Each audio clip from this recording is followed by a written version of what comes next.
Bem-vindos, pessoal, à aula 3 do curso de HTML, aqui pelo canal Mentaltech. Eu me chamo Walter e vou acompanhar vocês nesse curso, em que na aula 1 já vimos a parte de introdução e quais são os softwares que podem ser utilizados. Aqui utilizaremos o Notepad++.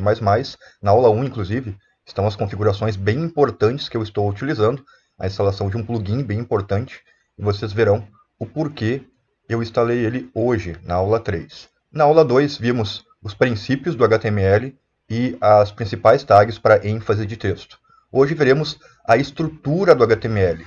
Todo arquivo de site, de páginas de sites, devem ter essa estrutura mínima que eu vou apresentar para vocês. Então, toda página deve começar pela tag HTML. E aí, quando eu dou um Enter, né, ele não fecha para mim, porque eu não salvei o arquivo em HTML. Então, vou lá em Arquivo, Salvar como,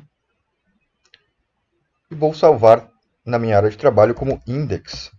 E aqui, filtrar para Hypertext Markup Language, HTML, como tipo. Salvar, e aqui ele já ficou com a tag azul para mim. Agora sim, se eu escrever de novo ela,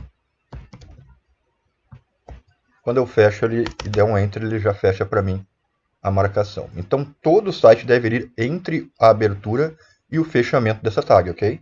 Dentro desta tag, a outra tag bem importante que é a tag head, de cabeça em inglês. Ela é o cabeçalho das nossas páginas HTML.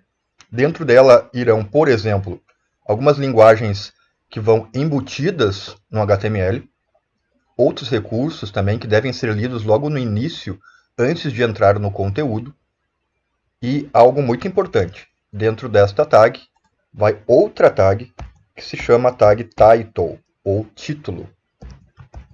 Vou colocar um exemplo de título aqui, certo? Digamos que eu esteja fazendo um site de fotografia e vou colocar aqui como título Fotografia para Todos. Digamos que esse seja o nome do meu site.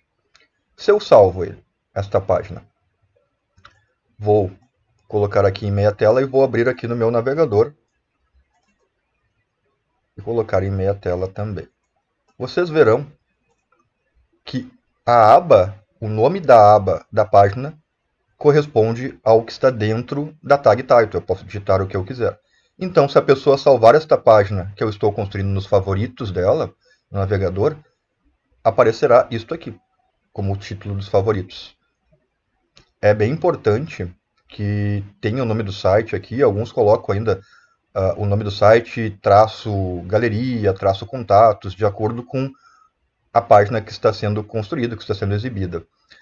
Mas é importante, no mínimo, que tenha um título, até para que o Google possa catalogar. É um dos critérios aí de indexação do Google e de buscadores, por exemplo. E embaixo da tag head vai a tag body, que é o corpo. Opa. Certo?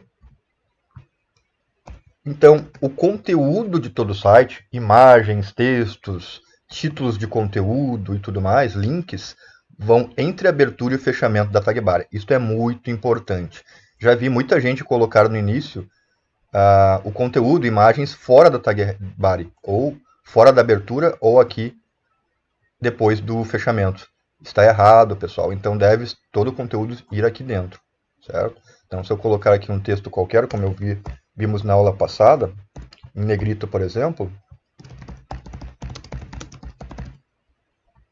e salvar, está correto aqui, porque ele está dentro do corpo. Então, se eu atualizar aqui, já tenho um texto em negrito lá. Outra coisa interessante, então essa é a estrutura mínima. HTML, head com title dentro, e o body, em que será colocado o conteúdo. Tem algumas coisas a mais que eu vou mostrar logo a seguir para vocês.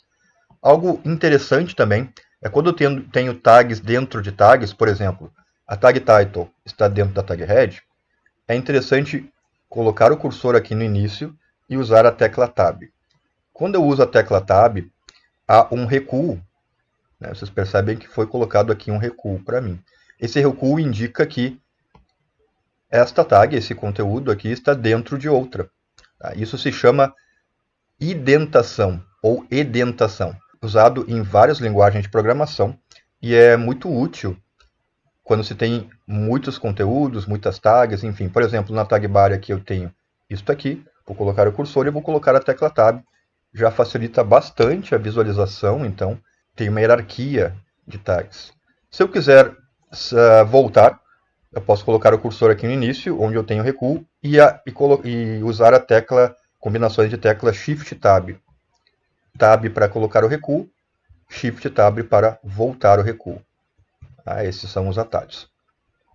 Agora eu vou colocar um outro exemplo aqui para finalizar essa aula, que é bem curta, é mais mesmo para mostrar a estrutura para vocês. É o seguinte: como eu instalei o plugin, alguns plugins na aula 1 para configurar o meu Notepad++, e um deles foi um plugin muito importante que é o Zencoding.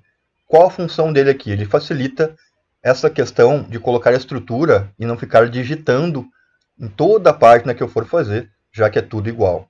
Claro que, como estamos aprendendo, é interessante digitar algumas vezes para fixar essa estrutura e estas tags principais e iniciais.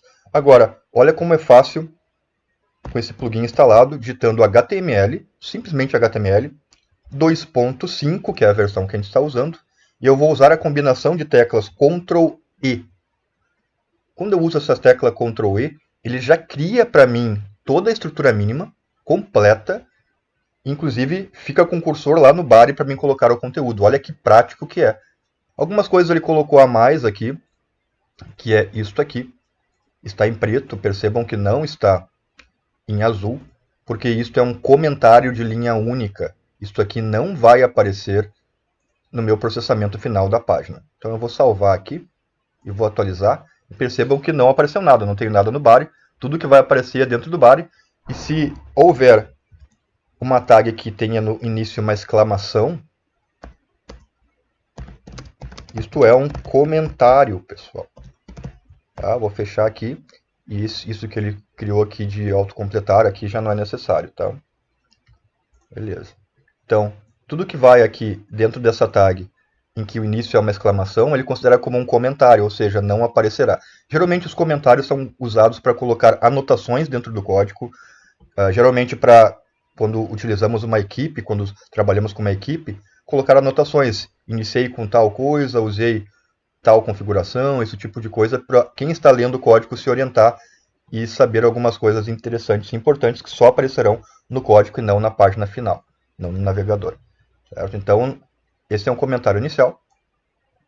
Aqui ele colocou dentro do HTML algo que eu não usei, que é lang igual a, entre aspas, em US. Isso aqui indica a linguagem que está sendo escrita, está sendo colocada, está sendo publicada ali no HTML. Então, o certo seria PT de português e BR maiúscula do Brasil. Certo? Como o Notepad++, ele está, embora esteja em português a tradução do software, esse plugin é em inglês. O Zencoding está em inglês. Então ele já coloca, é só trocar ali PTBR. Isso não é necessário, mas também é um recurso interessante para indexação de páginas no Google, para que sua página seja buscada de forma mais coerente, mais exata, por exemplo. E aqui, uma tag meta com o char7 UTF-8. Essa questão que está em vermelho aqui, igual entre aspas, veremos na aula que vem, na aula 4. Isto é o que chamamos de atributos e valores, certo? Algumas tags podem ter isso, e são configurações a mais dentro da tag. Então, essa tag meta serve para várias coisas, tá? Também para indexação nos buscadores, e aqui eu configuro a questão de caracteres especiais, C cedilha, acentuações e coisas do tipo, que utilizamos muito aqui no alfabeto ocidental. É importante para que não haja erros de codificação nos caracteres, se coloque isto, char7 UTF-8. Aqui está o title aberto, porque eu posso colocar o título que eu quiser, e dentro do bar já também o conteúdo. Então, fica aqui estas dicas na aula 3 para iniciar as codificações do site de vocês. Na aula 4 veremos algumas tags a mais e também essa questão dos atributos e valores, certo? Espero que tenha ajudado. Se você gostou, curta e comente, isso é muito importante para nós. E até o próximo vídeo.